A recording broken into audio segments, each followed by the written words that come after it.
Si voy a hablar de David Shore, que por cierto está vivo, nació en 1959, es uno de los muchos autores vivos de los que voy a tratar, por aquel propósito que me hice partiendo de los versos de Lope de Vega dedicados al sepulcro de Camoens, para que no tenga hambre en vida y mármol en muerte quien lo merece en nuestros días. David Shore, que está vivo y que sé que nació en 1959, en Londres, por cierto, pero en Londres de Ontario, en Canadá. No es británico, es canadiense, aunque nació en Londres, en London. Bueno, pues David Shore, cuya página de IMDb, de Internet Movie Database, estoy leyendo, evidentemente está aquí no por su larga carrera como guionista, como productor, como director. Como guionista escribió unos, bueno, no 23 guiones, porque tiene 23 entradas como guionista, lo que quiere decir que ha escrito de cada serie, la mayoría son de series, pues bastantes capítulos. Como director, muy curiosamente, solo ha dirigido dos películas que en realidad son dos capítulos. Son dos capítulos y son de sus dos series médicas más importantes. Pero evidentemente no estoy aquí para hablar de El Buen Doctor, que es su serie más reciente, de 2019 a 2020, porque El Buen Doctor es una reedición, es una adaptación, es una adaptación de una serie surcoreana. Claro, evidentemente, alguien dirá, surcoreana, no va a ser norcoreana. Bueno, podrían hacer una segunda parte de Pulgasari, la película de Kim... no era de Kim Il-sung, era, claro, de Kim Jong-il, la película de Kim Jong-il, que secuestró a un director para... En fin, menuda historia. Y al final el público y la crítica confluyen en que tampoco es tan mala película. Hombre, claro, está hecha por un director secuestrado y que podía no ver más a su familia, así que evidentemente se esforzó. Bueno, es una serie surcoreana la que adaptó David Shore para El Buen Doctor, pero evidentemente no vengo aquí para hablar del Buen Doctor, ¿a quién se le ocurre? No, claro, cuando hablo de David Shore hablo de la serie House, evidentemente, o qué otra cosa. Porque en House, David Shore creó un personaje intemporal, un personaje clásico. Ciertamente, tomando las trazas, la estructura, las hebras, el cañamazo, todo de un personaje inmortal que ya existía y que, por cierto, aparece censado en esa lista que dan Bioy Casares y Borges para prevenir a los escritores contra vicios, y hacen todo lo contrario, hacen vicios de la literatura y hacen todo lo contrario, una lista de lo que verdaderamente funciona y tiene éxito en literatura. Y uno de esos elementos de la lista es el unir a dos personajes dispares como Don Quijote y Sancho, o como el doctor Holmes como el doctor Watson y Sherlock Holmes. He tropezado en esto porque, claro, Sherlock Holmes, que no es un médico, se asocia o tiene como amigo y seguidor escudero como Sancho Panza, más carnal que él, aunque si él está tan delgado, en parte es por la cocaína, tiene ese escudero que es médico, cuando en origen el personaje, la figura de Sherlock Holmes, la tomó Sir Arthur Conan Doyle de un médico, del doctor Bell, del doctor Joseph Bell, que es plenamente la inspiración del método de Sherlock Holmes. Lo de la cocaína no, sino, en fin, ese razonar y ese método de eliminar, y si lo más razonable es absurdo, pues será la verdad. Es un médico el modelo en el que está inspirado Sherlock Holmes, pero sin embargo Sherlock Holmes no es médico, y su contrapartida, su reverso, es un médico, y David Shore lo que hace es darle la vuelta, volver al estado original, y Sherlock Holmes aquí es un médico Y su doctor Watson también es el doctor Wilson. O sea, no arriesga. ¿Para qué cambiar demasiado? De hecho, el paralelo con Sherlock Holmes es archievidente en todo, porque... Y se ve a veces cuando se ve su casa, aunque luego se van a vivir juntos. Sherlock Holmes House se va a vivir con Watson, y se van a una casa nueva, un apartamento nuevo, pero en las tarjetas en las tarjetas de identificación y en la propia casa de House aparece que vive en el 221 B. Eso es lo que se ve en su casa, pero es que en las tarjetas de identificación además se especifica que es en la Baker Street. Evidentemente no en la Baker Street de Londres, que por cierto no tiene 221B. Creo que recordar bien el número, 221B. Claro, ahí hizo un juego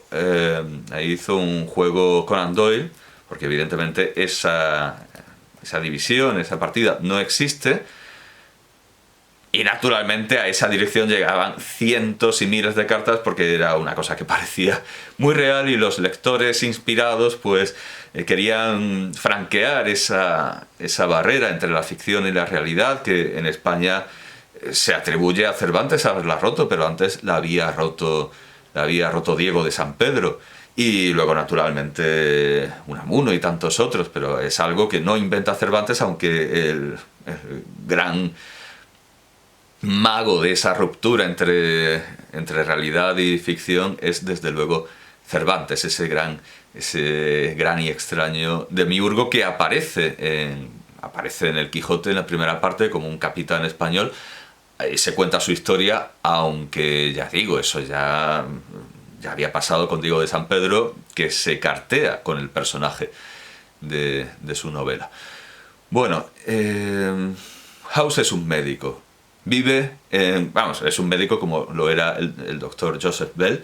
Vive en el 221B de Baker Street, de otro Baker Street, que no es Londres, como desde luego el Londres donde nace David Shore es evidentemente otro Londres, es el Londres de Canadá. Y es adicto a una droga, Sherlock Holmes es adicto a la cocaína, y House es adicto a la Vicodina. Ahora bien, el tratamiento de las drogas es muy diferente, porque Holmes es un hombre inteligentísimo que toma las drogas, toma cocaína, se inyecta cocaína porque se aburre y necesita una estimulación físico-sensorial, qué sé yo. House es adicto a la Vicodina porque le duele la pierna y ha tomado más de la necesaria, y en más ocasiones de la necesaria, ya las toma ahí como pirulas, y es una escena muy recurrente, House tomándose ahí la Vicodina como si fueran gominolas, pero no le sale gratis, porque acaba teniendo alucinaciones, lo cual le viene muy bien a David Shore, porque esto le permite seguir manteniendo en plantilla a un personaje que se ha muerto, pero aparece en alucinaciones. O sea que, porque en esta serie cambia muy poco, cambian muy pocos personajes y hay muy poca evolución. Incluso, ya lo digo, gente que se muere se queda. Cuando House despide a todo su equipo, da igual, el equipo sigue y al final vuelve, y ahí está, rondando. En esta serie todo se mantiene, tanto lo bueno como lo malo. Bueno, como digo, hay otro tratamiento de las drogas, pero House está inspirada, desde luego, en Sherlock Holmes. Dicho todo esto, y dicho que Shore creó un personaje intemporal, un personaje exitoso, bueno, demasiado exitoso quizá, porque claro, el público se emocionó y quiso más y más, y quizá incluso más de lo necesario. Aunque si se puede reprochar desde el plano artístico y desde el punto de vista del estudio de House como obra de arte, si se puede reprochar que aquí hay más de lo necesario, aquí tengo la serie completa, salvo la película documental final, El canto del cisne, que aquí no está, aquí no hay ningún extra, y encima tampoco está El canto del cisne. es la edición de Universal y de Universal Pictures, y hay en cada disco un documental espantoso sobre los grandes éxitos de la productora Universal, entre los que asombrosamente meten una película de Brendan Fraser. En fin, que aquí no hay ningún extra, solo está el texto, la serie en inglés, en portugués y en castellano, lo cual es bastante meritorio, porque el doblaje castellano, que claro, es con el que yo me he visto la serie entera, es muy meritorio, aunque claro, uno ve luego las voces inglesas y son espectaculares. La entonación de la española es muy buena, pero el original inglés es espectacular. En cuanto a la traducción, bueno, aquí ahora lo veremos, se señalan algunos fallos de traducción que en realidad no son tales o no lo son, ateniéndonos a la Real Academia, porque por ejemplo le reprochan la traducción de Anthrax como algo distinto del carbunco. En español el Anthrax es el carbunco. Ah, bueno, claro, no es claro, sí, es cierto. El Anthrax, por supuesto, es el carbunco, pero es que el Anthrax del que hablan es otro, que tampoco es... O sea, sí, es cierto que es muy difícil traducir bien, porque efectivamente muchas veces se habrán ido a la Real Academia y efectivamente Anthrax es carbunco, pero en ese caso no lo era. No sé si también admite la variante carbunclo, que sería el diminutivo, claro. Vamos a ver, carbunclo, sí, también admite carbunclo y carbunco.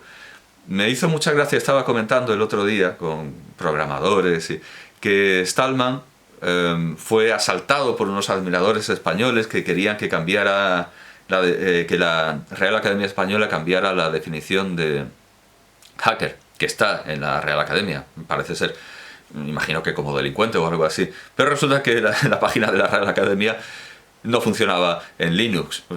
Vaya basura, en fin, vaya desmentido de las prédicas de Stallman. Luego Stallman se puso a la labor y efectivamente pidió a la Real Academia que cambiara el sentido de hacker. Yo no tengo ese problema porque no tengo Linux, así que he podido buscar que sí, carbunclo. Bueno, pues yo la he visto en español y he de decir que estoy muy agradecido a la serie y a la cadena que hizo un maratón incesante de House. Un no parar de House. Creo que era la cadena 7 o algo así, no me acuerdo. Una cadena que compró los derechos de House y se dijo, ¿qué diablos? House todo el día, o toda la tarde, que era cuando yo veía la televisión, porque claro, por la mañana o estaba dando clase o estaba durmiendo, que es lo más habitual. Bien, pues estaba yo en el desierto de Almería y predicando en el desierto de Almería la lengua española y a nuestros grandes clásicos, que para el director eran poemillas, está enseñando poemillas ahí a los chiquillos, en lugar de lengua, que les tienes que enseñar lengua. Bueno, pues estaba yo predicando en el desierto, nunca mejor dicho, y tenía que, no solo que corregir exámenes, que también, pero que hacer una cantidad de arreglos burocráticos innecesarios y que serían, denunciables por cualquier sindicato como tarea repetitiva, por reducir al empleado a tareas repetitivas. Aquello era como estar en tiempos modernos de Chaplin. Hay incluso... Es que, ¿qué diablos? Incluso poniendo, firmando, sellando y pegando sobres. ¿Qué trabajo es ese para un profesor? Bueno, pues además de eso vivía rodeado de nada, por este lado nada, por este lado... Bueno, a ver, sí, era muy afortunado por tener a este lado realmente un gimnasio y a este lado una biblioteca. O sea, ya no me podía morir, estaba bien asistido como en una cárcel. Tenía el gimnasio y la biblioteca como podría estar perfectamente en la cárcel. Y además con la ventaja de no tener compañero de celda. Pero al margen de la biblioteca y del gimnasio había nada y más nada, y si uno andaba mucho podía llegar a la playa y podría encontrarse un alemán en pelota, porque aquello era playa nudista. Pero la playa estaba, yo el mar lo vi 2 veces, el tiempo que estuve allí. Así que el que mientras yo estaba sometido a esas labores enormemente mecánicas pudiera ver una serie tan inteligente como House, que es una serie, a diferencia de otras a las que estamos acostumbrados, hay un personaje que no dice, o los personajes no dicen cosas que parecen inteligentes, sino que dice cosas inteligentes. Hay muchas series sobre filosofía, estoy pensando en esa especie de parodia de un Ortega y Gasset, de marca blanca, que es esa especie de Ortega y Gasset de AliExpress, que es Merlí. Bueno, pues Merlí dice cosas que a todo el mundo le parecen brillantes, pero que no lo son estupideces. Y de hecho, estuve viendo el otro día, más o menos por casualidad, una plática, una prédica, una arenga de este personaje Merlí contra las redes sociales, pero enormemente cuñada, algo que podría hacer el personaje de Cabú, el Monbeaufrère, que luego al final Pedro Vera en España lo ha actualizado y lo ha llevado lo ha desarrollado, pero era algo que ya estaba en Francia. Pues era una prédica completamente cuñada contra las redes sociales y llena de tacos y amalgamando sofismas con prejuicios. Y luego, claro, en los comentarios sobre esto comentaban decían que le habían colgado este enlace al actor protagonista en sus redes sociales, donde hacía todo lo contrario que predicaba allí, y le dijo que, claro, touché, ese mensaje que está defendiendo la serie es indefendible. Y eso pasa en muchísimas otras películas, como esa cuando Achero Mañas empezó a defender a ETA diciendo que, yo qué sé, tenía razones políticas o algo así, todo el mundo se le echó encima, y yo dije que ¿por qué echarse encima del pobre Achero Mañas por lo de ETA y no por Noviembre? Por esa película infumable, esa película completamente intragable, que ganó un premio, una película de alguien que es un héroe por interrumpir obras de teatro subvencionadas y pagadas por el Estado, como hace en esa otra película del mismo patrón y en la que se basa, como hace Eusebio Poncela en Martín H. También ahí el héroe interrumpe una obra de Brecht que está pensada para acallar que se ha montado para acallar las conciencias burguesas y hacerle el juego al capitalismo y a la burguesía. Bueno, pues resulta que lo inflaron a premios a Achero Mañas por esta reivindicación de interrumpir las obras subvencionadas, y luego cuando en la entrega de los Goya, no ese año, sino alguno posterior, cuando en la entrega de los Goya una cuadrilla de payasos, de bufones, es que no quiero que me cierren la cuenta ni que me digan que es discurso de odio, pero pónganse, hasta aquí eran términos neutros, pónganse todos los términos más despectivos imaginables acerca de su inteligencia y de su talento. Bueno, pues una cuadrilla que desde luego no merecía estar allí, unos espontáneos, interrumpieron la entrega de los Goya, y resulta que a los mismos actores, productores, críticos, directores a los que les había encantado Noviembre, pues eso no les gustó. Caramba, vaya, pues touché también, ¿no?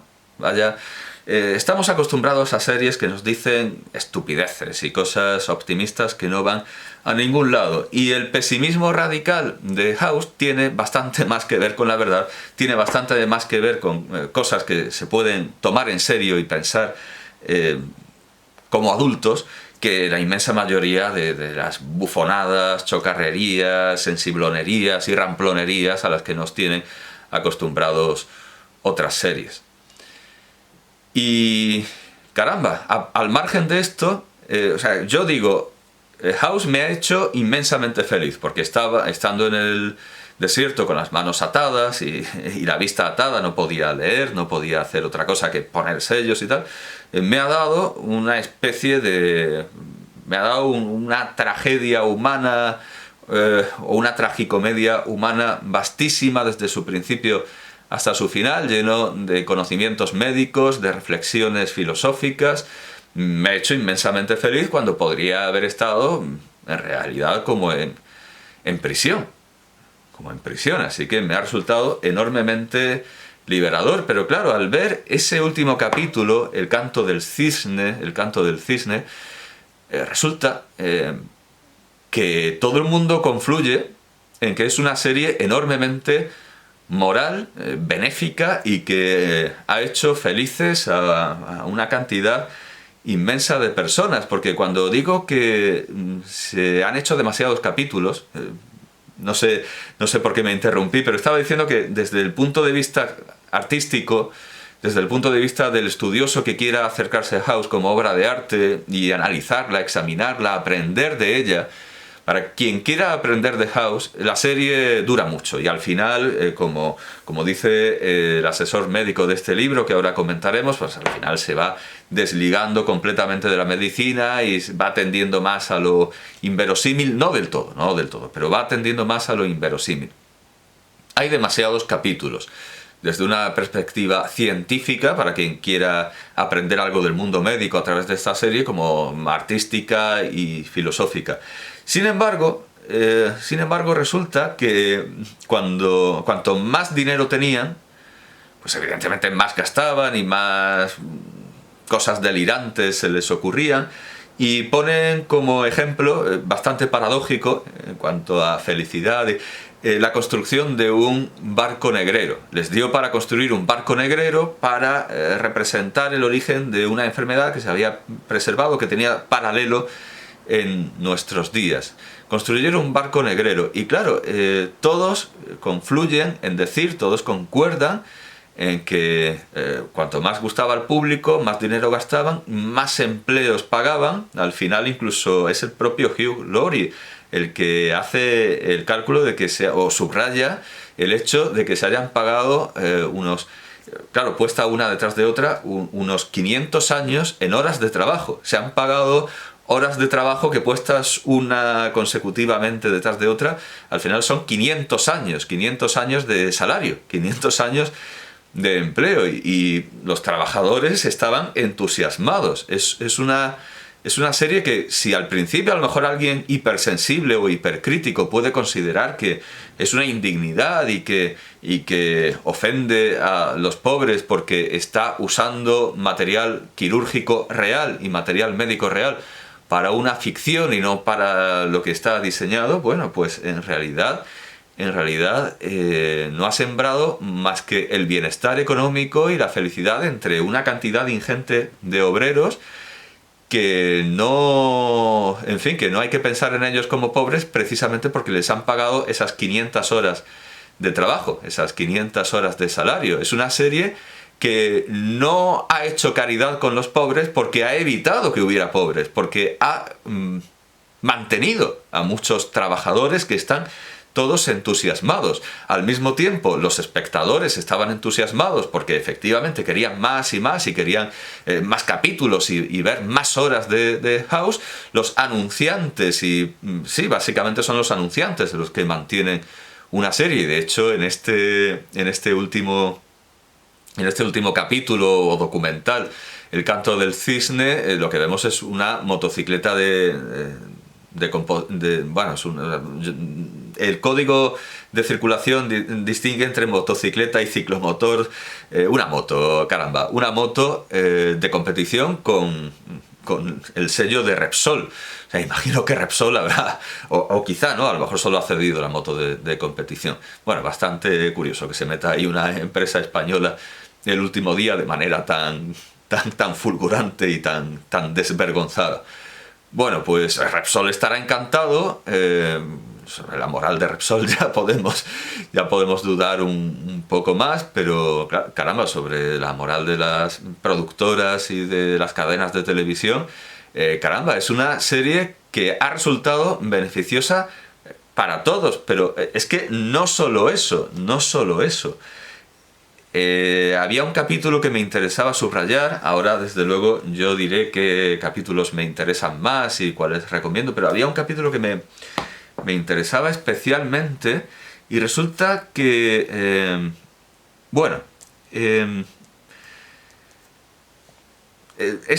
tiene que ver con otro que no he subrayado, pero lo tenía aquí anotado. Lo que pasa es que soy un desastre incluso para las páginas. Aquí está. Un capítulo de House. Estoy leyendo la versión española de la BBC, de la British Broadcasting Corporation, pero en la versión en español, para, como radio Radio de Praga, sí, Radio Praga, bueno, tiene su versión española, la Deutsche Welle también tiene versión española, bueno, pues BBC tiene versión española y, en fin, es más fácil de encontrar. O vamos, es lo primero que me ha salido en la búsqueda. Escrito por, bueno, no, firma BBC Mundo, Salud. No aparece, bueno, se vendrá de agencias. Incluso la BBC tirará de agencias. Un capítulo de House salva la vida de un paciente en Alemania, en 2014. Concretamente ese capítulo es el capítulo 11, temporada 7 de House. Leo el artículo. La madre de la doctora Cady, personaje... Bueno, voy a pronunciarlo como en el doblaje español, donde dicen Foreman, y yo imagino que en inglés no será exactamente Foreman, pero es que oír a médicos hablando en inglés es oír a gente hablando un griego espantoso y ridículo, así que tampoco nos volvamos locos con la pronunciación, porque la pronunciación, claro, los términos médicos son en su mayoría griegos o latinos, y oír a un inglés o a un australiano, como en el caso del Dr. Chase, hablando con términos griegos, pues en fin, al lado de eso decir Foreman, en fin, es lo de menos. La madre de la doctora Cady, personaje de ficción de la serie, es ingresada a emergencias por palpitaciones, anemia macrocítica y arritmia cardíaca. Tras varios ensayos que casi le cuestan la vida, el Dr. Gregory House termina descubriendo la razón de su mal y la salva. Mayo de 2012. Ese capítulo no lo dice, pero es de 2010. No lo dice, pero ese capítulo es de 2000. No, perdón. No. No me acuerdo de cuándo es. De 2010 es el otro capítulo que quería subrayar. Bueno, ya está. Se ha dicho. Temporada... Capítulo 11, temporada 7. O sea, ya la última temporada y casi al final. O sea que... Está bien que la serie durara tanto, porque aunque a mí me parezca demasiado, es que, caramba, durando tanto salvó una vida. Es un hecho, durando tanto salvó una vida. Si no se hubiera rodado ese capítulo. Mayo de 2012, dice la BBC. Hospital Universitario de Marburgo, en Alemania. Un hombre de 55 años es ingresado por fallo cardíaco severo. Estaba prácticamente sordo y ciego. Tenía fiebre de origen desconocido, así como hipotiroidismo y esofagitis. Yo diría que sería más bien esofagitis, pero bueno, yo diría más bien esofagitis. Quizá, da igual, quizás lo que más desconcertaba era que en su historial clínico no había nada particularmente relevante, salvo prótesis a ambos lados de la cadera. Su péptido natriurético cerebral, esto es una cita de The Lancet, del informe The Lancet, y en realidad esto es solo una excusa para poder decir otra vez esa maravillosa palabra, quizá la más bella de la lengua española, péptido. Su péptido natriurético cerebral había aumentado a 1053 nanogramos por... no sé de qué es la L mayúscula. Bastante es que entienda que NG es nanogramo, pero L mayúscula no es litro, porque litro es en minúscula. Se está acabando la batería, seguramente luego ¿qué diablos? Lo voy a consultar ahora mismo. Vamos a ver. L, pero claro, el buscador no reconoce mayúsculas y minúsculas, pero bueno, L como medida de magnitud, sepa Dios. Vamos a ver. Bueno, me salen magnitudes. Sí, aquí hay... Vamos a ver, vaya, parece que L es algo bastante más complicado. Qué ignorante soy. No, L en negrita, claro, en geometría, en física, es el momento angular, pero no creo que se esté refiriendo al momento angular. Vamos a seguir, ¿qué va a ser? Aquí está. No, en electromagnetismo L mayúscula es autoinducción, pero bueno, tampoco creo que... Supongo que si estamos hablando, tendremos que buscar algo así como masa, pero en termodinámica... Bueno, ya es bastante grave que una magnitud no tenga un símbolo... un segundo, perdón. Autoinducción es L en cursiva, que no es el caso. L en cursiva, que no es el caso. Y Y L en negrita es el momento angular, que tampoco es el caso. Bueno, pues vaya, caramba, que